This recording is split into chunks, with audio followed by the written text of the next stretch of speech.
Esta é a segunda parte da aula 2, a existência da ética. Esta aula é baseada no capítulo 4 do livro Convite à Filosofia, de Marilena Chauí. Juízo de fato e juízo de valor. Se dissermos, está chovendo, nesse caso estaremos enunciando um acontecimento constatado por nós e o juízo proferido é um juízo de fato.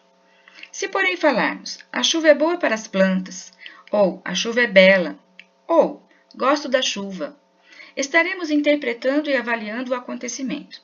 Nesse caso, proferimos um juízo de valor. Juízos de fato são aqueles que dizem o que as coisas são, como são e por que são. Juízos de valor avaliam coisas, pessoas, ações, experiências, acontecimentos, sentimentos, estados de espírito, intenções e decisões. Os juízos de valor julgam entre bom ou mal, desejável ou indesejável, feio ou bonito, certo ou errado e outras situações. Vejamos, por exemplo, as seguintes frases.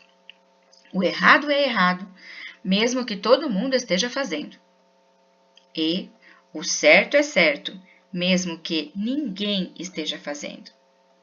Para que haja conduta ética, é preciso que exista o agente consciente, isto é, aquele que conhece a diferença entre o bem e o mal, o certo e o errado, o permitido e o proibido.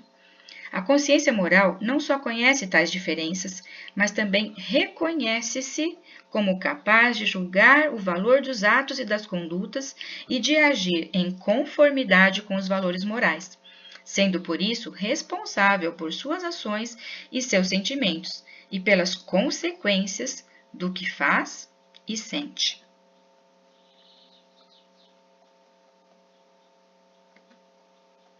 Consciência e responsabilidade são condições indispensáveis da vida ética. A consciência moral manifesta-se, antes de tudo, na capacidade para raciocinar criticamente diante de alternativas possíveis, decidindo e escolhendo uma delas antes de lançar-se à ação. Tem a capacidade para avaliar e pensar as motivações pessoais, as exigências feitas pela situação, as consequências para si e para os outros, a conformidade entre meios e fins, a obrigação de respeitar o estabelecido ou, em alguns casos, de transgredir o estabelecido, se esse estabelecido for imoral ou injusto. O sujeito ético ou moral, isto é, a pessoa, só pode existir se preencher as seguintes condições.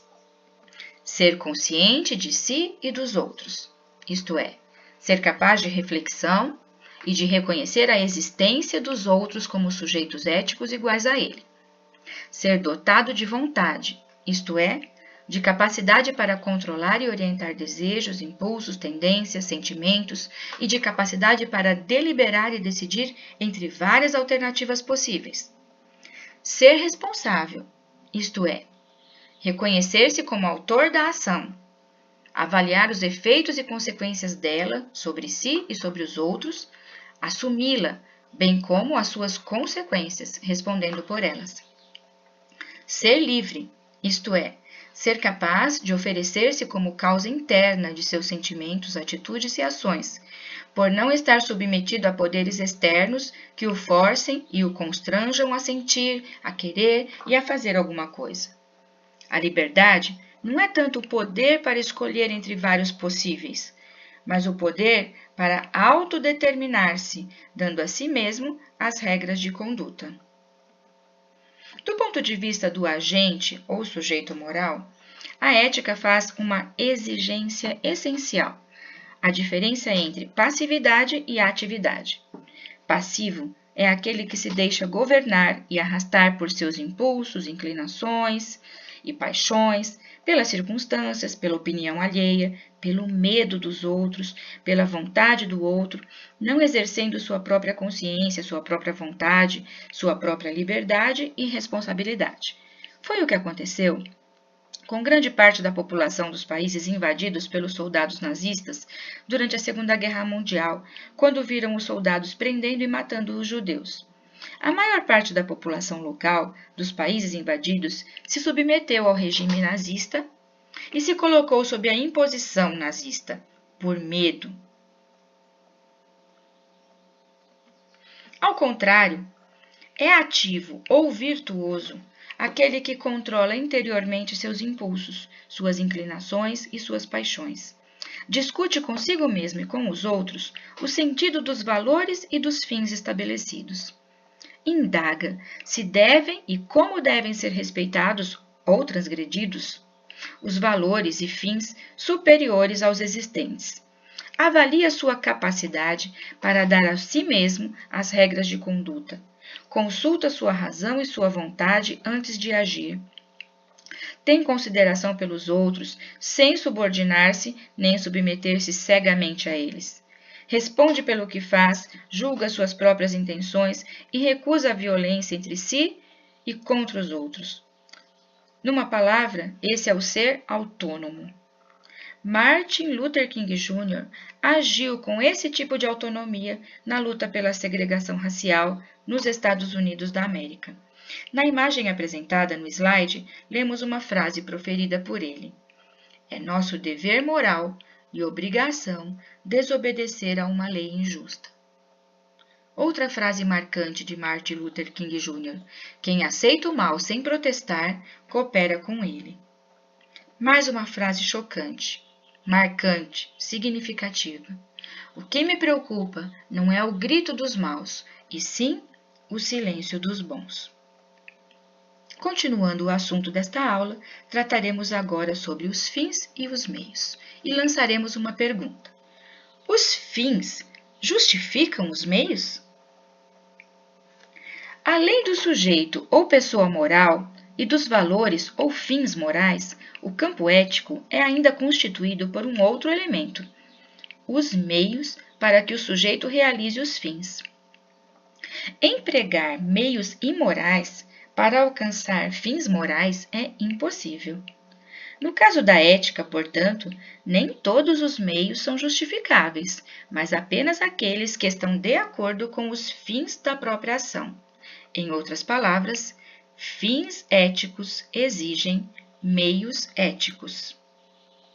Suponhamos uma sociedade que considere um valor e um fim moral a lealdade entre seus membros, baseada na confiança recíproca. Isso significa que a mentira, a inveja, a adulação, a má-fé, a crueldade e o medo deverão estar excluídos da vida moral e ações que os empreguem como meios para alcançar o fim serão considerados imorais. Repetindo, ações que empreguem o medo como meios para alcançar o fim deverão ser considerados imorais. Os líderes políticos que aparecem na imagem se utilizaram da força de um poder ditador e de ameaças para impor suas ideologias pelo medo e pela perseguição. Poderia acontecer que, para forçar alguém à lealdade, seria preciso fazê-lo sentir medo da punição pela deslealdade. Ou seria preciso mentir para que não perdesse a confiança em certas pessoas e continuasse leal a elas. Nesse caso, o fim, ou seja, a lealdade, não justificaria os meios? Ou seja, promover o medo e a mentira? A resposta ética é não. Por quê? Porque esses meios desrespeitam a consciência e a liberdade da pessoa moral, que agiria por coação externa e não por reconhecimento interior e verdadeiro do fim ético. Historicamente, encontramos esse tipo de tentativa de imposição à lealdade nos governos ditadores de Hitler e nos governos ditadores dos países socialistas, como a antiga União Soviética, Cuba, a antiga Alemanha Oriental e a atual Coreia do Norte. Na imagem destes slides, vemos uma cena de prisioneiros políticos que foram enviados para campos de trabalho forçado na Sibéria. Muitos desses prisioneiros eram artistas, escultores, pintores, escritores, músicos, que, por ousarem retratar em suas obras a realidade da miséria, exploração e perseguição vivida pela população, eram tratados pelo governo como desleais e traidores da causa. O governo tinha o objetivo de que essas pessoas fossem leais e fossem fiéis à